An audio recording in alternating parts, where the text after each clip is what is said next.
Hey everybody, come on in here. Gather round, it's time for Coffee with Scott Adams. Best part of your day, once again, every single time. I hear there's some kind of event that's going to happen in the United States today, something called a Super Bowl. I don't know who's playing, but I hear it's a thing, so you should watch that later, I guess. How would you like to enjoy this live stream more than you even thought was possible? I think you would like that. And all you need is a cup or a mug or a glass, a tankard, chalice or stein, a canteen, jug or flask, a vessel of any kind. Fill it with your favorite liquid. I like coffee. And join me now for the unparalleled pleasure, the dopamine of the day, the thing that makes everything better. It's called the simultaneous sip, and you're going to do it right now. Go. How did that sound on your 1.5 times playback speed? Pretty fast, huh? Yes, that's how quickly my mind is operating this morning. It's just like so fast you can't even believe it. Let's talk about all the news. Oh, sorry. I thought about the news and I fell asleep. Have you noticed what's wrong with the news? I'll bet you have. If you were to look at the news, there's something missing. The interesting part. You know, the part about Trump? Because without the interesting part, it's just news. Come on. Do we even care? Well, maybe things will get more interesting. For example, Candace Owens has teased on Twitter that she might be thinking about running for president. Might be thinking about running for president. Now, I don't know what you think about Candace Owens being the president, but let me tell you what I think about her running for president. Oh, yeah. That would bring the fun. Are you kidding me? As interesting as Trump is, I don't think anybody will ever be more interesting than he is, but Candace Owens could bring us some interesting news. Imagine, if you will, the Democrats arguing against her. Oh, she's a race. Well, she can't be a racist. Oh, the sexist. Well, she's a woman. And she might have that one thing that President Obama had, that I always say is his best quality. Well, I don't want to say it's his best quality, but let's just say it's something that he did brilliantly, which is he ran for president without saying, I'm running for president and I'm black. Now, he mentioned it. I mean, it came up. But he didn't run for president as our first black president. He just happened to be black, which is exactly the way to do it if you want some support from the other side. Candace Owens would have the same sensibility, I would imagine, that she would be running for president as somebody who could be president, not as a woman, not as a black woman, but just somebody who wants to be president. And that would take away about 3/4 of all the things that Democrats say about Republicans. What the hell would they have left? For that reason alone, I want to see her run for president. Now, does she have the skills and the capabilities? Probably. Probably, yes, I would say. I believe she's smart enough, she's connected enough. I don't agree with everything she's ever said, but that would be true of everybody. I'd love to see her in the race just because I think it would make it so interesting. France has apparently been caught not achieving the goals of the Paris Climate Accords. That's right. France, the country, the great organizer of the Paris Climate Accords, failed to meet their goal. So that's a pretty useful climate accord right there. Whereas the United States, who pulled out of it, exceeded their goal by a lot. It's almost as if the Paris Climate Accords are not important. Almost. I mean, you could almost start to think that way. Because it turns out it's not important. But pretending it is at least allows our politicians to say they've done something. What have you done? Well, I got back in that Paris Climate Accord thing. So you can't say I didn't do anything because I did that. even though that's basically nothing. Are you waiting for reports about all the chaos in the Biden administration? You know, in a transition time, when you've got some gigantic government entity, let's call it the Trump administration, and it's transforming into an entirely different big, loping bureaucracy let's call it the Biden administration. Somewhere between the Trump administration limping bureaucracy and the Biden administration limping bureaucracy, somewhere in the middle, there should be a phase which, if I were describing it, I'd probably call it chaos. Chaos. Now, that doesn't mean that they're doing anything wrong. It's just that when you transfer from one big situation to any other big situation, there should be a little friction, just normally. Wouldn't matter if it's in the private sector, wouldn't matter if it's in the public sector, wouldn't matter who it is, wouldn't matter who was involved, who was running it. Under every scenario you can imagine in the real world, should be some chaos, a little bit of chaos. Let's listen for the reporting on all the chaos.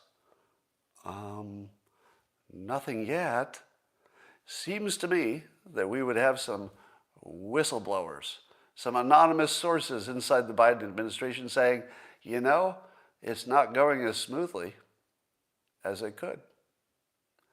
Because that's true, right? You know that it's not a perfect handoff. At the very least, we should be complaining about the Trump administration not doing a good job of handing off. We haven't even heard that. Can we say at this point that the Trump administration did a really good job of handing off power? We haven't heard a thing, right? Didn't you hear lots of stories when Obama came in about how the handoff was sloppy? Nothing about that. So either the Trump administration did a great job in the handoff, as well as the Biden administration doing a great job picking up the pieces. But you realize what's going on, right? What happened was a complete absence of news. Because the old news was fake news. And the moment they decide that as far as the Biden administration they're not going to run fake news, they don't have any news. If you don't run fake news, there's no news. Because there isn't that much that happens every day. You have to generate a certain amount of fake news to fill up the minutes. So watching this play out in real time to see that the news business was never legitimate, and this just sort of proves that it was never legitimate, it's kind of fascinating. All right. I tweeted yesterday that there's a technology that is underappreciated. You keep hearing about big companies and even parts of the government getting hacked. Even the Iranian nuclear program got hacked. And, somebody had planted a bug, Stuxnet, this was some time ago. So we see all these examples where even the most sophisticated technology companies get hacked fairly regularly. But the exception is our election system.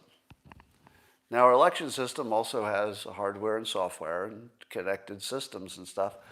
But unlike every other system in the world that gets hacked, what we've learned from our news is that the election software and hardware not only was not hacked, that's what we've been told, but it couldn't be. It couldn't be. Because if it were possible, then people would be talking about that. They'd say, well, we don't know if it was hacked, we don't know if it was or wasn't, but it's possible. That would be a story. But since that story doesn't exist, and that would be the obvious story, that at least it's possible, the news has basically told us in its own way that it's not possible. So we should take that same technology that we're using for the election systems that make them unhackable including, and this is the hard part, they've somehow figured out how to make all the people involved in those systems unbribable. I didn't even think it was a thing. I didn't know you could make a system in which the people were unbribable. But apparently with the election system, we've done that, according to the news. So we should take whatever we've learned from the election systems that makes them unhackable and just move that learning and technology over to the rest of our computer systems. And then you wouldn't need any computer security anymore, because that would pretty much end all hacking. Right? Wait a minute. Somebody's saying in the comments that the election system is not unhackable. That's like saying it's hackable. Are you saying? I don't even understand the point. Are you saying that our election systems could be hacked? That's fake news. That is fake news, my friend. Because our news, which we trust, has told us that that's not even a possibility. Do you know why? Because of audits. We've done audits. We've done hand counts, compared it to the machine count, and wherever they did the audit, it was pretty close, at least close enough. So therefore, it's unhackable. Why don't we take that same concept to all of our other systems? We'll just find something that we can audit and find out if there's anything that's been hacked. Because that works, right? A few audits, a handful of audits for all those systems around the country. A few audits, that ought to get it done.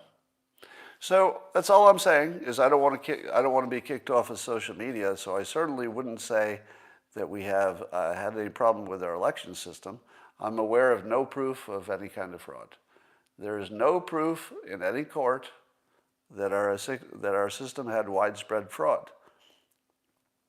Nor is there any evidence that there could be any kind of hacking. It's impossible. All right. There's an investigator for the World Health Organization, who says, the guy from who says that the Wuhan lab is not necessarily the source of the coronavirus. So according to World Health Organization investigators, we should be open-minded, and there is no evidence, I say, that the Wuhan lab was the source of the coronavirus. According to Mike Pompeo, when he was in office, he said that we do have evidence that the Wuhan lab was the source. So, who's telling us the truth? Mike Pompeo or the World Health Organization? Who do we trust these days? Because you realize that one of them is lying to you, right? Either the government of the United States told you a lie that would be a really big lie. It would be similar in extent to saying that Saddam had weapons of mass destruction when he didn't, at least the ones we thought we were looking for. That would be a gigantic violation of trust. Or if Mike Pompeo is right, and there is evidence that it came from that lab, presumably the World Health Organization would have access to that same information. And they would be, in this case, the liars if Mike Pompeo is correct. So one of those two entities, either the recent government of the United States or the World Health Organization, is lying to you. That's a big problem, isn't it? That's like a really big problem. Now, I know that your bias is to say that it's the World Health Organization. I can see it in the comments. Because you believe that they are influenced by China, and that China would like us not to believe it's the Wuhan lab that is responsible. So that's all that's happening, is that the World Health Organization is lying. But that's a big, big problem. Really, really big problem. By the way, what does Joe Biden say about the Wuhan lab, whether that was a source? Because Joe Biden would have exactly the same information that Mike Pompeo had, right? They would be briefed on exactly the same stuff. So Has Biden even been asked that question? Does anybody remember if Biden has been asked what is the position of his administration on whether the Wuhan lab was involved? Well, wouldn't it be nice if we had a press that would ask our president questions? We don't have that. We've got a press that asks the circle back woman, what's up? And she says, I'll circle back. So good luck with your government transparency there. So the Biden administration continues to skate by without having to answer any real questions. Of course, the Biden administration, one of its main selling points, and the reason that Biden got elected, in my opinion, is that they committed to follow science, whereas they believe that the Trump administration was not following the science. So here we are with the Biden administration with their science-following ways, with their own CDC saying that essentially that the science supports opening the schools. Now, they don't say that directly. What they say is that with proper mitigation, the schools would be a very low source of infection. Now, is that the same as saying it would be safe enough to open up schools if you could do the mitigation? Not everybody can do it right away. I say yes. I would say that would be science, as described by the CDC, saying that the risk of reopening schools is very, very low in terms of extra infections. There would be extra infections, but it would be low, and that they know how to mitigate. But the teachers' unions, the various teachers' unions around the country, are strongly against reopening under any condition, given the risk. And they seem to be winning so far. So could you say that the Biden administration is following science in this case? I would say no. I would say that the science would strongly suggest, I mean, science doesn't have an opinion, but it strongly suggests that it would be safe to open up schools, or safe enough, given, you always have to take a little risk for everything. I forgot the air quotes around science. Somebody said, yes, follow the science. Just like the Paris Accord, they're following the science. So what will Biden do? Well, wouldn't it be good, I'm just going to put this out there, wouldn't it be great if Biden, our president, would answer questions from, say, reporters? I'm just going to throw that out there as a possible process to follow. Wouldn't it be great if President Biden could answer the question, are you being compatible with science, by following what the teachers' unions tell you to do? Now, of course, you could say it's a state thing, it's not a federal government thing, but at some point, the federal government needs to take this as a homeland security issue. If we continue to keep our schools closed, we will be degrading the country to the point where it affects our actual security. Certainly, it'll affect the economy, etc., and the mental health, physical health of our kids, etc. So, where's our leadership? Is Joe Biden siding with the teachers' unions? If so, say it in public. We'd like to see you answer that question in public. You're our president, right? If Joe Biden says, no, we have to figure out how to override or convince the teachers' unions to change their mind, well, where is he? Where is he doing that? What is it that's more important to you as a citizen of this country than reopening schools? Because if you've got kids, you want the schools to be reopened, trust me. Mostly you do. And if you want the economy to work well, you want the schools to be reopened. You really do. So Biden is completely missing on the number one issue in the country. Now, you could argue that, protecting us from nuclear war and stuff is the biggest issue. But I would say that those things are largely stable at the moment, right? No immediate threats from overseas. Our biggest question in the country is getting the kids back to school. And our leader is fucking missing. He's not on a side. I mean, I'm sure he's got an opinion that's out there. But Joe Biden is just fucking missing. Is that okay with you? I would be okay with him being on the other side of this than my preference, if he were doing it in public. If he could take a question, if he would look the public in the eye and say, this is my fucking decision, I would deal with that, because maybe he's got a good argument. I'd like to hear it, all right? But he's missing in fucking action with the biggest question in the fucking country. He is not even doing the fucking job. Let Kamala Harris do the job, you fucking idiot. Get out of the way, you doddering fool. Or do your job, which would be fine. Because I do think he's up to it. You know, I've certainly been critical of Biden's capability, but he's certainly capable of saying we should, oh, God damn it. All right, we just lost the feed from Periscope due to my technical incompetence. But YouTube, you're still here with me, so thank you. Maybe I should tweet that. No, they'll figure it out. So Periscope is down, but you can watch the rest of this on YouTube.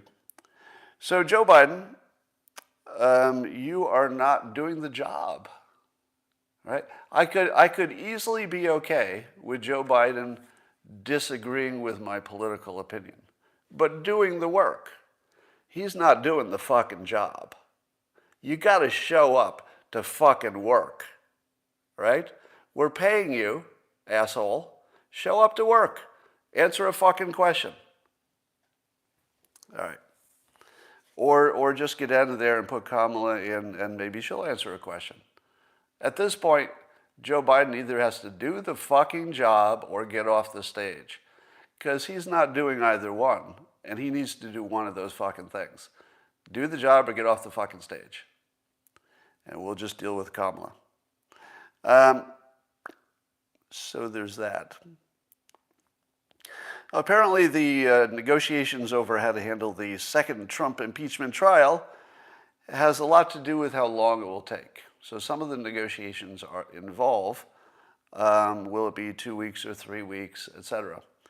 And the reason that matters is that Congress has admitted that they won't be able to do some of the other things they need to do while the trial's on. So they want to confirm Biden's cabinet, but they won't be able to do that while they're doing this trial. They've got a bunch of nominees. They'd like to get the stimulus plan passed, $1.9 trillion, but they won't be able to do that because they're fucking around with this fake impeachment trial.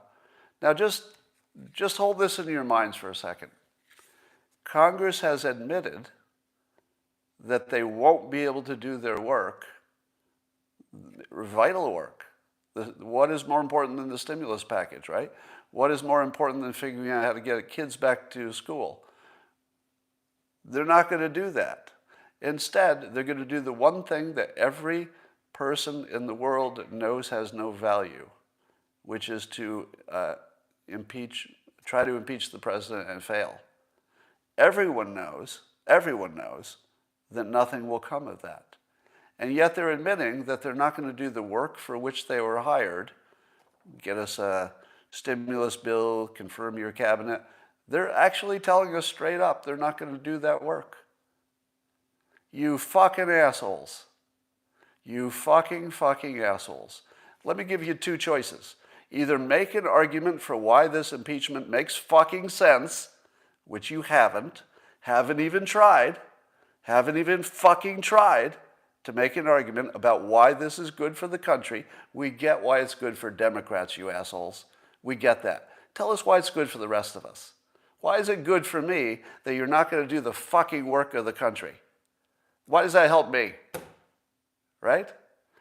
And who is asking the questions? Is the press putting Biden's feet to the fire and putting Congress's feet to the fire and saying, hey, we've got a country to run, and instead you've chosen the only thing that every fucking person in the country knows is useless?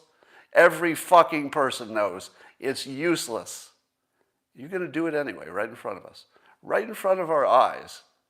You're going to not do the work of the country that we all think is important, and you're going to do something that every fucking person knows is a waste of fucking time. And you're going to do that right in front of our eyes. And we're going to act like we're okay with it.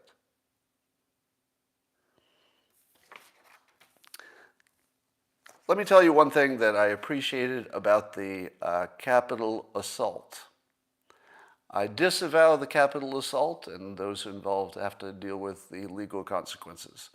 That said, I do appreciate living in a country where our government feels the people. I don't think they feel the people right now. I feel like the people are being ignored, grossly ignored, right in front of us. Not even a little bit of respect for the fucking public.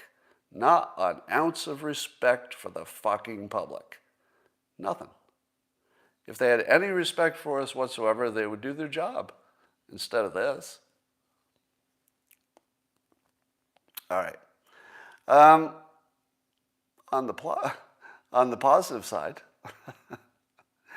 as you knew would happen, the reporting about COVID has turned friendly.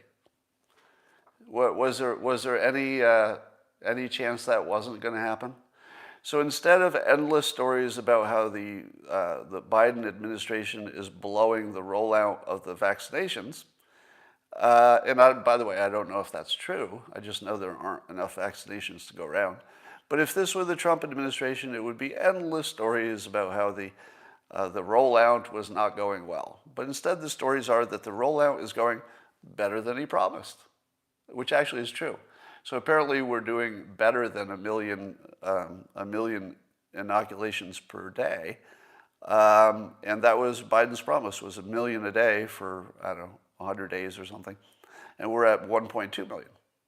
So credit where credit is due. Biden, in this regard, Biden underpromised, and he's over-delivering. Have you ever heard me say that about Trump? Yeah, I've said that a number of times about Trump, that he underpromised and over-delivered in terms of jobs and stuff. And I think this is a case where Biden's doing it too. He underpromised and he's over-delivering. His administration is. It's worth noting, if we're being fair. Now, we're nowhere near as fast as we need to be, but it is better than he promised. And apparently, while the number of infections is dropping to a 7-day rolling average is lower, and the number of hospitalizations is dropping, deaths are still high, but we're pretty sure that will follow hospitalizations and come down. And we're looking at pretty big numbers, drops. A 30% drop in the rolling average of infections. A 30% drop. That's a big deal. And how about hospitalizations? They're down 20% over the past few weeks. 20% is a big drop. It's a big drop. Now, do you think that these drops are based on the vaccinations? Because I don't know that there are enough vaccinations to see a 20% drop in hospitalizations. That doesn't feel, does it? I don't know that we know yet, right? So I can't say this with any authority, but it feels like the drop is unrelated. Or maybe the drop is a little bit because of the vaccinations, but maybe not mostly. Now, I could be wrong, because I'm just sort of eyeballing it and saying, oh, how long has it been and how many vaccinations? But in my mind, anyway, I can't see that we've vaccinated enough already to get a 20% decline in hospitalizations. But maybe that is true. But I can only speak for where I am, but it's unseasonably warm in California. So if California is part of those numbers and we're unseasonably warm, I mean, yesterday was shorts weather in February. I think it was almost 70 degrees here in February, and that's Northern California. So I think maybe weather might have something to do with it, maybe, but we'll see. It's good news anyway. And now that Biden's president, I guess we'll only hear good news about stuff, so even if it's not good news. Over in Tehran, a word I can never pronounce correctly. So Iran's supreme leader has said, predictably, that they would be happy to go back to the old nuclear deal as long as Biden first drops the sanctions. Do you think that Biden will lift all the sanctions in an effort to get Iran to come back to the table, not to the table, but to agree to their part of what they're doing? And I would say it's going to be tough, isn't it? What in the world will Biden do? How is he going to play this? Because if he just gives Iran what they want, he's going to look weak. If he doesn't give them what they want, then he's just doing Trump's own policy. So what's he going to do? I don't know. I feel as though if Biden did decide to say, hey, we'll lift the sanctions and we'll give Iran a month to do what it needs to do to get back in compliance, then we can always put the sanctions back on if we need to. He might do that, but it would look pretty weak, and I think it would embolden Iran. So I think this is the thing that I'm most interested in about the Biden administration. The things that he criticized Trump about, is he really going to be able to fix those things? Because Trump sort of found the only thing you could do, and then he did it. So if there was only sort of one thing you could do, and we were already doing it, let's say sanctions on Iran, what the hell is he going to do? What is Biden going to do? So I'm so curious about that. Now, he's got a similar problem, Biden does, with the border, because there are caravans coming, and it looks like it's going to be inevitable that our border facilities will be overwhelmed. What will happen when our border facilities are overwhelmed under the Biden administration? Will they put kids in cages temporarily? Because that's what the Trump administration did, much to its discredit, because they didn't have a choice. Nobody put a kid in a cage because it was the worst choice. Nobody said, well, look at all the things we could have done. I guess the best choice is to put him in a cage. Well, it was the best choice, given the alternatives, which are to release them to known child traffickers. So will Biden do the thing that's not the best thing you can do under the circumstances? Will he choose the worst thing you can do, which is release them to the traffickers? What's he going to do? Now, if he solves these problems, Iran, and if Biden solves immigration, I'm going to give him credit. I don't want him not to be able to solve these problems. I just don't know how he could.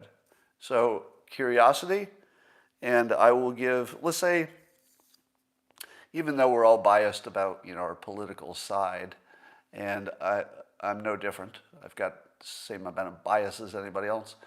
But I still like America, right? I would like America to do well. So I would like Biden to have the best solution for Iran, the best solution for the border. And if he does, I'll give him credit. But I don't know what his options are. Nancy Pelosi continues to give politics a bad name, which is funny in and of itself. If you can give politics a bad name, you're really bad.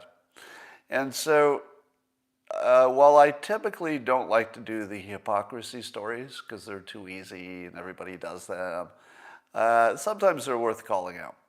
So first of all, Nancy Pelosi got called out for not wearing a mask when she got her hair done, being indoors when she got her hair done or whatever it was. So she got in trouble for getting her hair done when other people couldn't, I guess, indoors.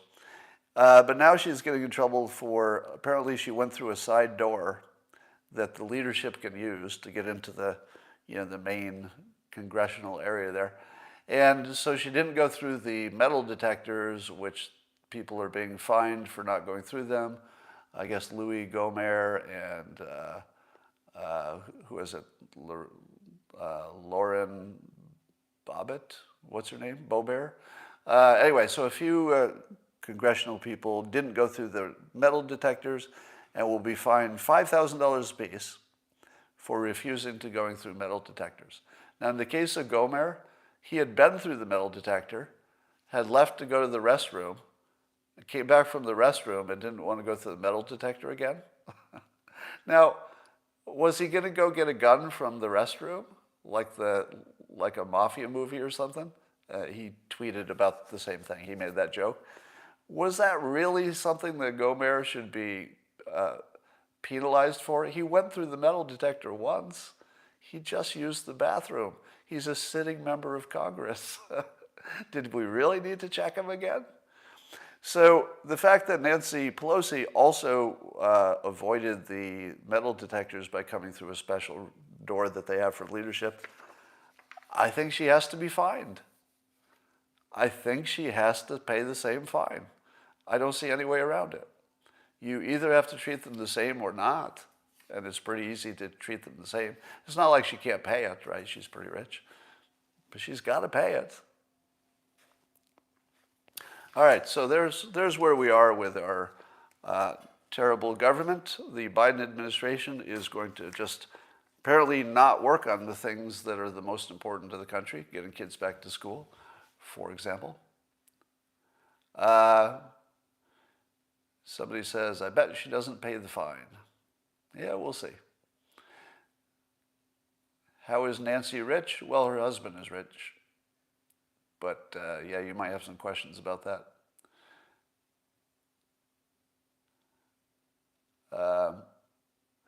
Yes, I understand not everybody is treated the same in Congress.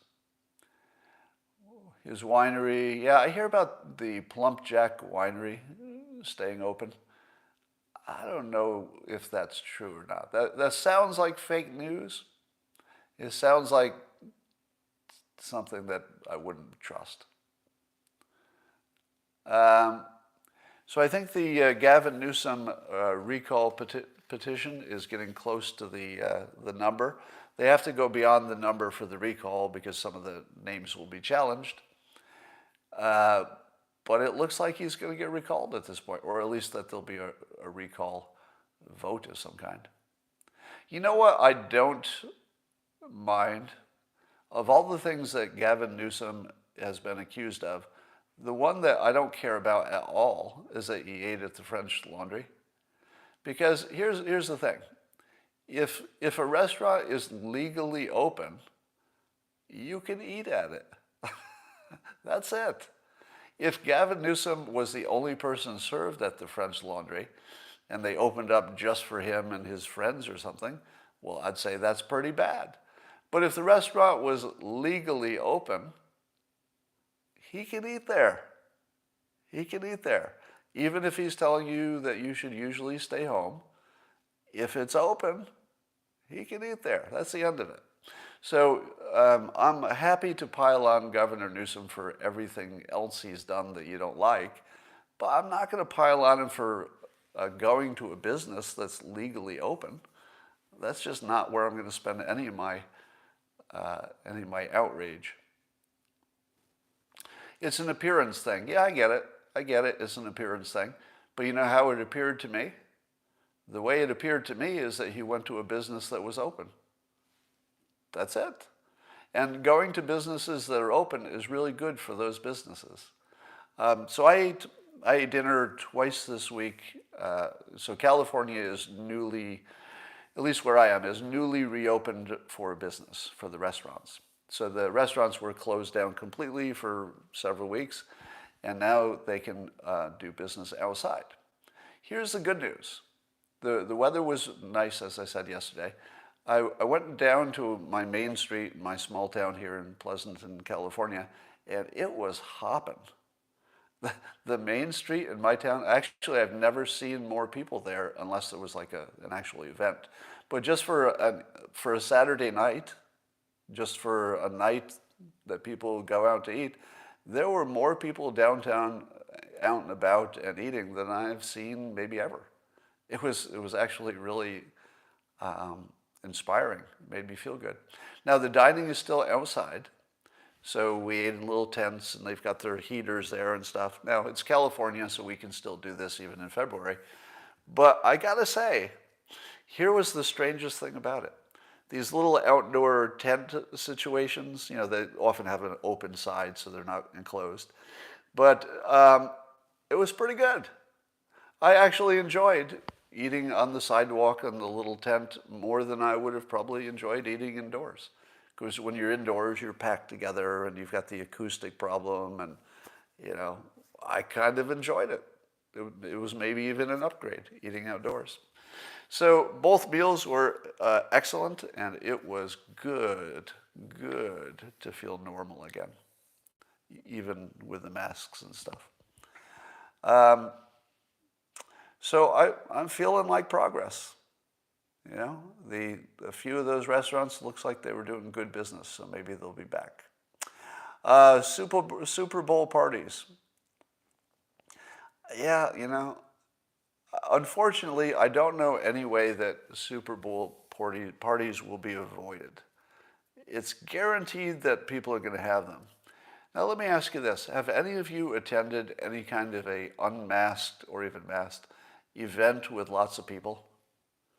How many, in the comments, how many of you have attended at least one event, it could be in your own home, in which you had a number of people from various places?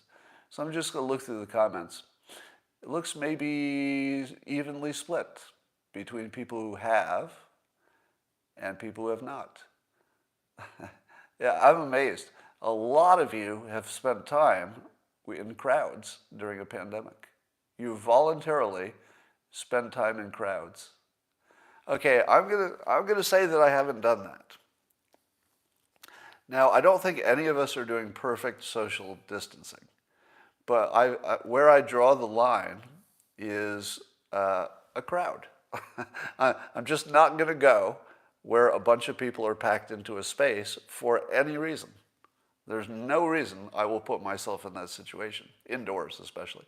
If it's outdoors, I'm going to judge differently. But indoors, there's no frickin' way I'm going to be in a crowd indoors, masked or unmasked. It's just not going to happen. Now, I did happen to observe a group of people who got together to sing happy birthday recently. And I did notice that social distancing was completely ignored. But there's nothing wrong with the group of people I was observing. Rather, I think that's just human nature. That people will spontaneously come together without realizing what they've done until it's too late. So I don't think there's any way you can keep Americans from gathering for the Super Bowl. But my advice would be, if you can avoid it, you probably should. I'm definitely not going to get together with a crowd myself. Your neighbor had a party of 50 last night? Yeah, I was watching a loud party not near my house, but yesterday. So I feel as though people have given up on the social distancing, or at least a lot of them have. So we'll see what that brings us. All right, that's all for now, and I will talk to you tomorrow.